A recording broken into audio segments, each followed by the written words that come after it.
j'espère que vous allez bien. Bienvenue sur un vlog cette fois-ci pour changer un petit peu parce que je pense qu'au mois d'août, vu que je vais être en vacances, j'aurai pas le temps de faire les vidéos classiques, donc pour vous donner un petit peu de contenu, je vais vous tourner des scènes par-ci par-là et je vais les agrémenter donc dans un vlog en espérant que ça vous plaise. Et cette fois-ci, j'ai pris la caméra pour vous parler de deux petits livres que j'ai terminés. Et le premier, il est parfait pour l'été, je trouve. C'est Strawberry Moon, La fille de la lune, c'est le tome 1 et c'est de Laia Lopez. C'est publié aux éditions Hachette, si je ne me trompe pas. Oui, c'est ça, Hachette Roman. Et c'est traduit par Sandrine Faoro. Et c'est super frais, super mignon. Et c'est vraiment parfait pour l'été parce qu'il y a cette sirène, cette lagune, cette bonne humeur constante et c'est ce beau temps qui nous donne envie de plonger avec les protagonistes dans la lagune. C'est super chouette. Et tout de suite le résumé pour vous mettre un petit peu l'eau à la bouche. Diana mène une vie solitaire. C'est le destin d'une sirène, d'une fille de la lune. Mais voilà que le conseil de la lagune l'autorise à gagner la terre ferme, à une seule condition, qu'aucun humain ne découvre jamais son identité. Diana découvre alors une nouvelle vie. Sur le campus universitaire bordé par la lagune, elle rencontre des étudiants comme elle, mais elle rencontre aussi Aiden. Bientôt, cette existence paisible est troublée par d'étranges événements. Des étudiants disparaissent plusieurs heures, puis réapparaissent comme vidés de leur âme. C'était vraiment trop mignon. Je me répète, mais je suis tombée en admiration devant le talent de dessinatrice de Laia Lopez. Déjà, rien que la couverture, c'est trop joli. Et le roman, qui est un roman donc axé plutôt jeunesse, est présenté comme ça avec des pages un petit peu illustrées, soit sous forme de BD, soit carrément en grande illustration. Je vais essayer de vous en trouver une pour vous illustrer mon propos. Vous voyez, soit avec des petites illustrations comme ça, soit une page un petit peu découpée comme une BD, et avec à côté un texte qui, vous voyez, est quand même vachement aéré. Donc très facile à lire, même quand c'est une double page de texte, ça se lit très très bien, très très vite, avec une police d'écriture qui est quand même assez grosse, donc c'est très très sympa. Moi je me suis régalée, franchement, est-ce que c'est pas trop beau? La qualité de ce dessin, moi je suis en admiration devant, je me suis régalée. Pour les yeux, c'est vraiment une pépite. Regardez, je vous montre une dernière planche, parce qu'après, ça va se faire un peu trop de spoil, sinon. Mais regardez comme c'est joli. Franchement, c'est beau. Les détails, les couleurs, la mise en scène, c'est magnifique. Et ça vient appuyer un petit peu l'histoire qui est à côté, qui reprend des scènes comme ça, un petit peu plus ou moins importantes, ou que Laia avait envie de mettre en avant par le dessin, plutôt que uniquement par l'écriture. Et c'est très mignon, c'est très frais. C'est un tome 1 qui se finit de manière un petit peu abrupte pour être en apnée et avoir envie d'avoir le tome 2 que j'ai très très envie d'avoir entre les mains parce que j'étais pas sûre d'aimer parce que c'est quand même axé jeunesse, mais oui, ça m'a bien happée. J'ai été conquise par ce premier tome et j'ai très hâte de lire le second tome qui est marqué juste ici comme s'appelant Blue Moon, l'esprit de la lagune. Ah là là, c'était chouette, franchement. Ma médiathèque, une fois de plus, ils ont des trucs super sympas à proposer. Et nul doute que quand ils vont réouvrir à la rentrée, je vais emprunter le tome 2 parce que j'ai très envie de connaître la suite et j'ai surtout très envie de me perdre une fois de plus dans les magnifiques images que nous propose Laia Lopez. L'histoire est un petit peu simple, c'est vrai, un petit côté, la petite sirène avec justement cette sirène qui cherche à aller dans le monde des humains pour découvrir comment ils vivent. Il y a une espèce de malédiction autour de cette lagune qu'on ne sait pas encore tout à fait de dont il retourne. C'est pas mal, franchement, c'est vrai que c'est axé très jeunesse, mais la plume se lit très facilement, c'est très agréable et très frais pour l'été, et on se laisse porter franchement du début à la fin. Et moi j'ai qu'une hâte, c'est de lire le tome 2 parce que j'ai été conquise par le premier, et j'ai trouvé ça vraiment très mignon. Et on va finir cette séquence avec un autre roman qui a vraiment plus rien à voir avec la jeunesse et Strawberry Moon. Je vais vous parler de celui-ci. C'est Cueilleur d'encens aux sources des parfums du monde de Dominique Roch, publié aux éditions Livre de Poche. En fait, celui-ci, pour la petite histoire, je l'ai trouvé chez un bouquiniste et j'étais, certes, happée une fois de plus par une magnifique couverture, en plus avec des fleurs. Il faut pas m'en demander beaucoup plus. J'ai craqué. Et en fait, le livre n'était pas sorti et était proposé à moins 50, moins 60% de son prix originel.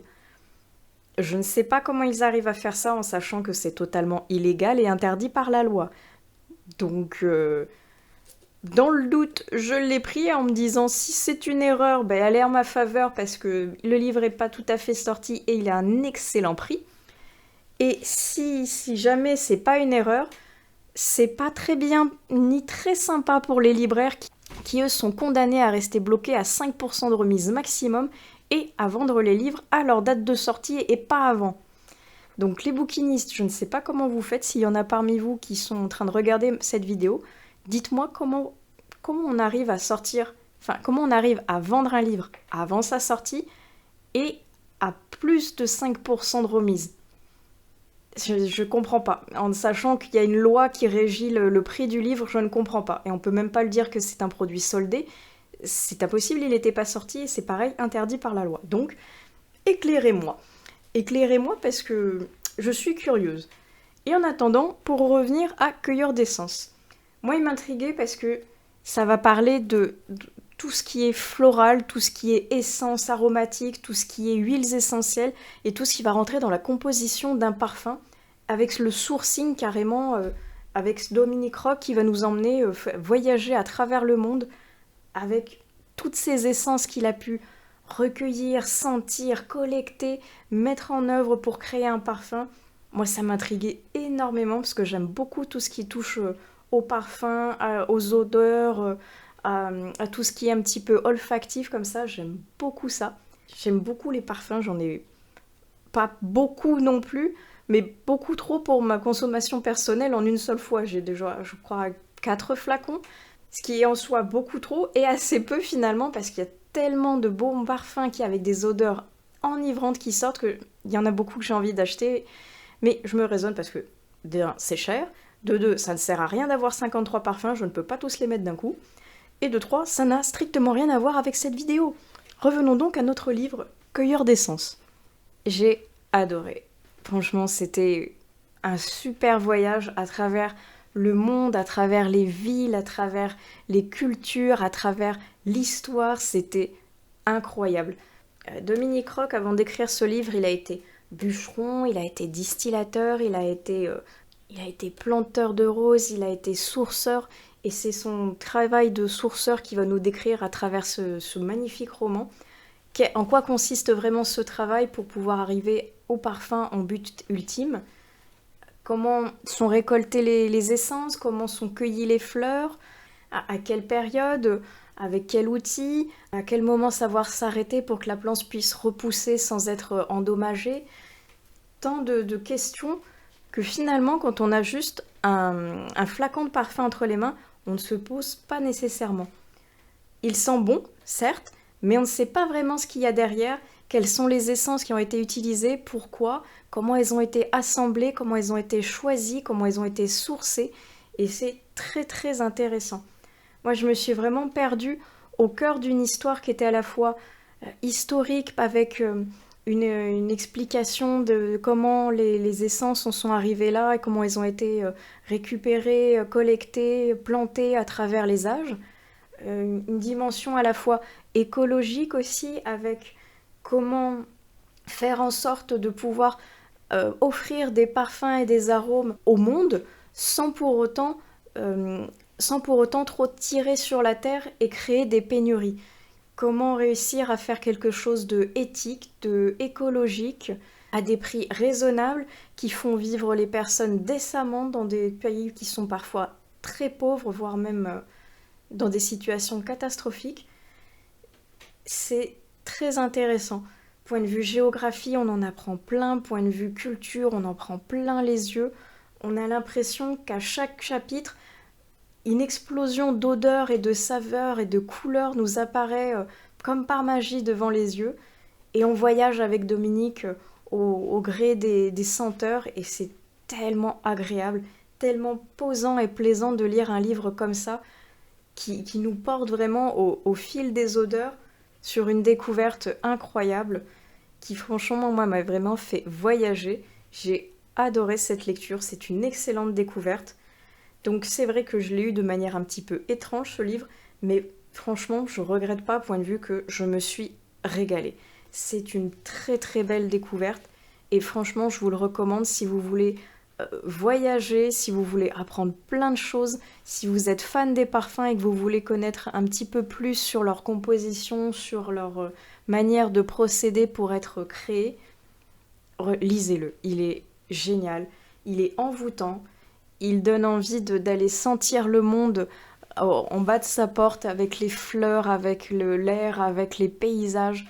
On a envie d'aller avec lui au bout du monde, aller cueillir des roses pour créer une eau florale, aller sentir la sève des arbres qui coulent pour faire de l'encens. Franchement, c'était génial. J'en ai eu plein les yeux, mon odorat a imaginé plein d'odeurs, plein de saveurs, et ça m'a fait doucement plaisir aussi de voir que certains parfums que je porte sont à l'intérieur et expliquent comment ils ont été pensés et créés et associés pour pouvoir avoir au final ce que je porte aujourd'hui en tant que parfum. Excellent. Des fragrances par milliers, c'était super chouette. Je retiens vraiment une belle expérience de voyage olfactif, c'était très doux, très beau. Et Dominique Roch a un talent de conteur certain qui fait qu'il doit avoir encore énormément de choses à nous raconter. Et s'il faisait un second tome, j'irais directement l'acheter les yeux fermés parce que celui-ci était incroyable. Et en documentaire, je pense aussi en filmé, ça doit être super chouette, très dépaysant, une ode au voyage, aux senteurs, aux saveurs et à la connaissance du monde. Ça doit être excellent aussi en version documentaire télévisée. Très très beau. Celui-là aussi, je vous le recommande. Une très belle découverte pour ce début du mois d'août qui commence très très bien point de vue littéraire. Et j'en ai fini pour cette partie de vlog. Je vais poser la caméra ici et je vais aller certainement lire autre chose en attendant d'être en vacances et de pouvoir profiter pleinement de pouvoir lire ce que je veux quand je veux.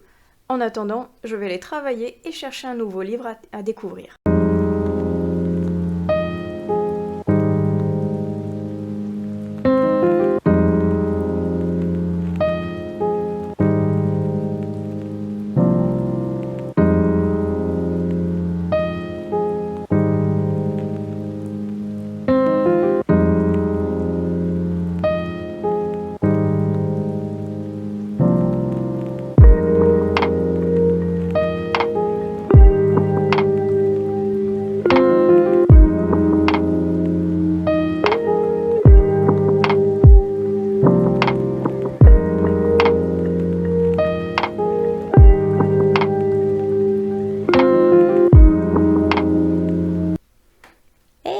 Bien le bonjour.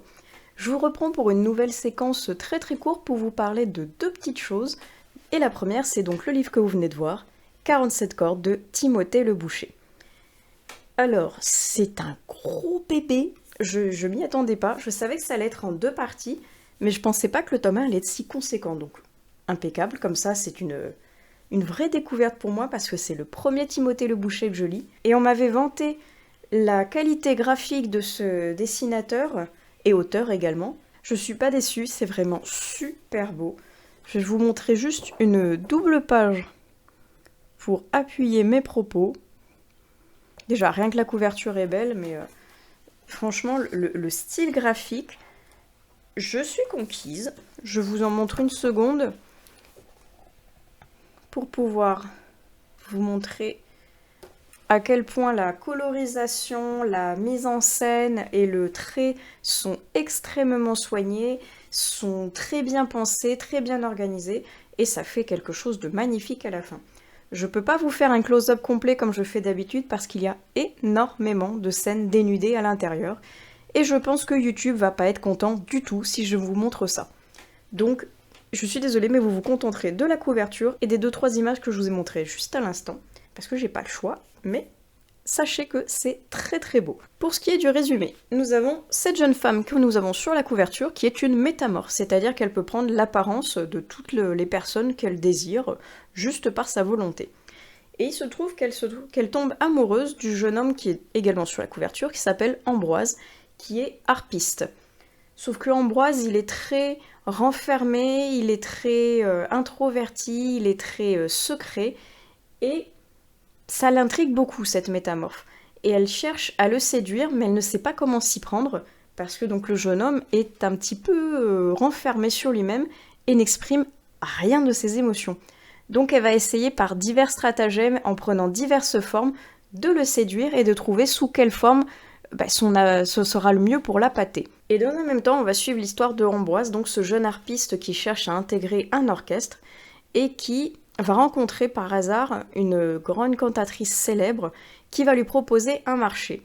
Il n'a pas beaucoup d'argent, elle est ultra célèbre et peut l'aider à rentrer dans le monde de la musique, et elle a une harpe à disposition. Une harpe qui compte donc 47 cordes, comme le titre l'indique, et les 47 cordes étant vieilles, elle lui propose de remporter chaque corde à l'aide d'un défi. Et s'il réussit à rassembler ces fameuses 47 cordes, la harpe au bout est à lui, et dans le cas contraire, s'il échoue, la harpe ne lui appartiendra jamais.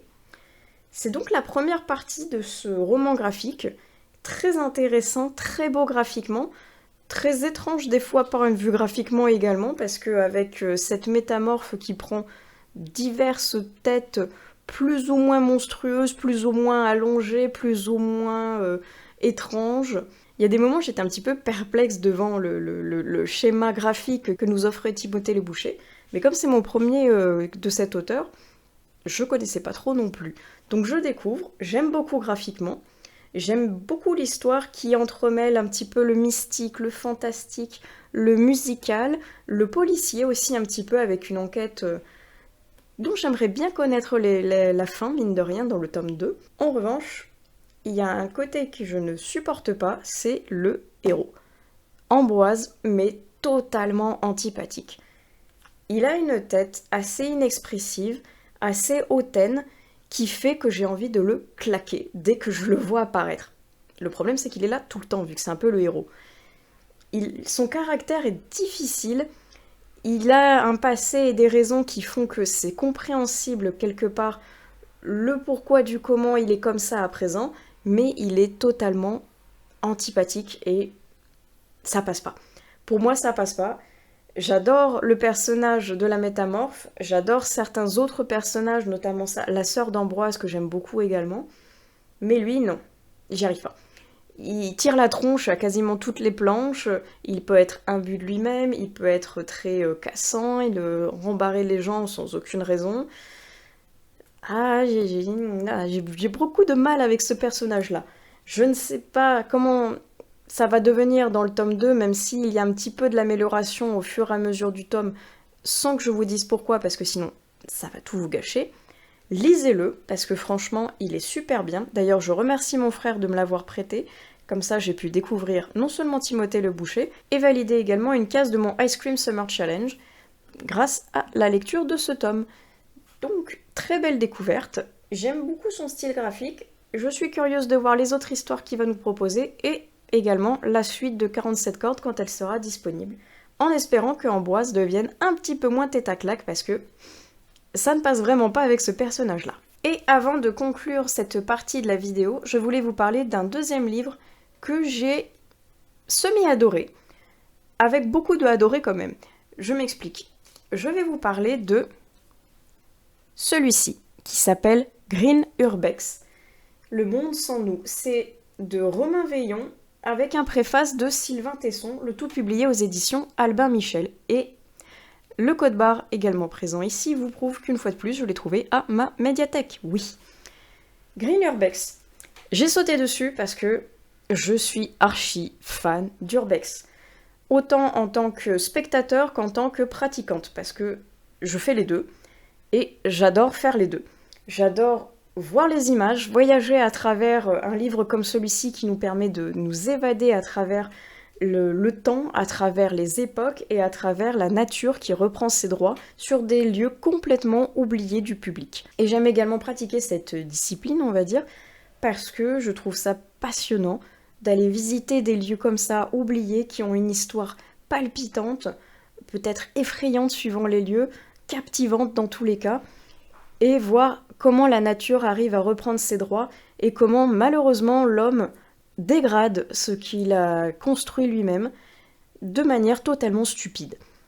J'adore l'urbex, j'ai adoré ce livre, mais je l'ai adoré pour la qualité des photographies, qui sont totalement incroyables, surréalistes par moments, et absolument magnifiques. Là, je vous montre 2-3 photos, histoire de vous imprégner un petit peu des lieux, mais je vous ferai un close-up pour que vous puissiez voir mieux ce dont ça parle.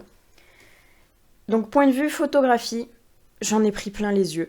En plus, il s'appelle Green Urbex, donc énormément de couleurs vertes. C'était parfait, moi j'adore cette couleur, c'est franchement le mieux pour représenter la nature, je trouve, qui reprend ses droits sur l'homme et sur ses créations, et c'était trop beau, franchement. J'ai eu envie d'aller visiter tous les lieux qu'ils m'ont montrés, j'ai eu envie d'aller explorer moi aussi ces églises, ces anciens hôtels, ces anciens thermes, ces anciens sanatoriums. J'ai envie d'aller voir là-dedans, de fouiner, de voir, de chercher, de sentir, de toucher, de faire mes propres photos. C'était dépaysant, c'était incroyablement beau, c'était incroyablement bien.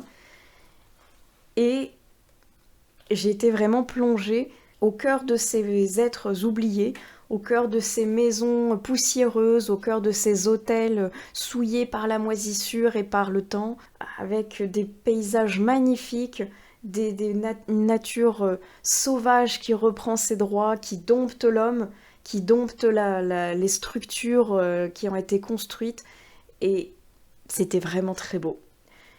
Le mais correspond malheureusement à toute la partie écrite, notamment le préface qui, je trouve, n'a pas vraiment lieu d'être là. Point de vue que il est parti, on va dire, dans un délire des pseudo-écologie, terreur, fin du monde, conséquence de ce que l'homme a fait, que c'est bien fait pour lui et que l'écologie va faire que la Terre va reprendre ses droits, la nature va redompter l'homme, et que les catastrophes qui arrivent actuellement, que le réchauffement climatique, que les pénuries, que les inondations, que ceci, que cela, est totalement le fruit de l'homme et la conséquence de ses actes. Et donc, le Green Urbex devient l'avenir de l'homme d'une certaine façon. Je trouve pas que ça ait vraiment de rapport. Enfin, ça peut avoir un rapport, certes, c'est une piste dans laquelle Sylvain Tesson et Romain Veillon sont allés, qu'ils ont exploré pour pouvoir aller expliquer certaines images, pour pouvoir créer une histoire, créer peut-être un signal d'alarme. Mais pour moi, ça n'a aucun rapport avec l'urbex. C'est un message, certes, mais qui pour moi n'a pas lieu d'être là. Il devrait être dans un livre consacré à l'écologie, ou consacré au cataclysme, au changement climatique ou autre, mais absolument pas avec l'urbex. L'urbex, c'est la découverte de lieux abandonnés, oubliés, rappeler un passé, montrer au monde la magnificence de certains ouvrages oubliés, peut-être aider en montrant quel patrimoine il existe, je sais pas, levant des fonds pour pouvoir sauver une ancienne école ou un ancien château, et remontrer au goût du jour que il y a des œuvres magnifiques au sein de la France ou au sein même du monde et de l'Europe qu'on l'on voit à travers ce livre, mais en aucun cas détourner l'urbex pour en faire un message écopolitique. Avec en plus un ton qui est utilisé assez pompeux, assez dégradant pour les gens qui n'ont rien à voir avec l'urbex ou avec de près ou de loin les situations cataclysmiques qu'il y a maintenant. Non, pour moi, ça ne correspondait pas à l'urbex, en tout cas pas à ma vision que moi j'ai de cette discipline. En tant qu'urbexeur, moi je ne vois pas ce qu'eux ils mettent en avant dans ces préfaces et dans cette description qu'ils ont de chaque chapitre qu'ils ont découpé à travers ce livre. Moi, c'est pas ma vision de l'urbex. Je me suis régalée point de vue visuel, mais absolument pas point de vue littérature. Dites-moi si vous l'avez lu, qu'est-ce que vous en avez pensé, si vous avez le même point de vue que moi ou non, qu'on puisse en débattre dans les commentaires. Ou dites-moi également si vous aimez ou pratiquez l'urbex vous aussi, parce que moi c'est quelque chose que je trouve passionnant, je pense que je ferai presque une vidéo entièrement dédiée sur le sujet et sur les livres qui en parlent, parce qu'il y en a beaucoup, ça commence à devenir presque une mode je dirais, et malheureusement, cette mode fait qu'il y a beaucoup de gens un peu non expérimentés ou qui voulaient être dans le move, qui commencent à faire de l'urbex, mais pas avec les bonnes intentions. C'est un peu dommage. En tout cas, une très belle découverte visuelle. Une fois de plus, je radote, mais les images sont époustouflantes. La qualité de photographie de l'auteur est incontestablement magnifique. J'aime les œuvres qu'il a créées, j'aime la lumière où est-ce qu'il l'a posée, j'aime l'ambiance, j'aime comment il a mis en scène tout ce livre. C'est magnifique. La nature qui reprend les droits sur l'homme, c'est très beau. Franchement, c'est une œuvre très très belle et qui aurait été pour moi parfaite s'il n'y avait pas eu cette ode un petit peu écolo-politico- moralisatrice qu'il y a au travers des lignes. Fort dommage de ce point de vue-là, mais je garde quand même une très très belle découverte grâce à ma médiathèque, parce que j'adore donc l'urbex, et j'ai adoré cette œuvre que voici. Je pense qu'on va donc arrêter ici et ce rush et cette vidéo pour pouvoir vous continuer la suite dans un prochain vlog. N'hésitez pas comme d'habitude à utiliser la section des commentaires pour qu'on puisse échanger ensemble, ou sur le vlog, ou sur les lectures, ou sur les séquences que je vous ai mis. N'hésitez pas à me donner votre avis, je serais ravie de savoir ce que vous en avez pensé. Sur ce, donc je vous laisse ici, je vous souhaite d'excellentes prochaines lectures, et je vous dis à plus tard sur une autre vidéo des lectures de Pipin. Allez, ciao!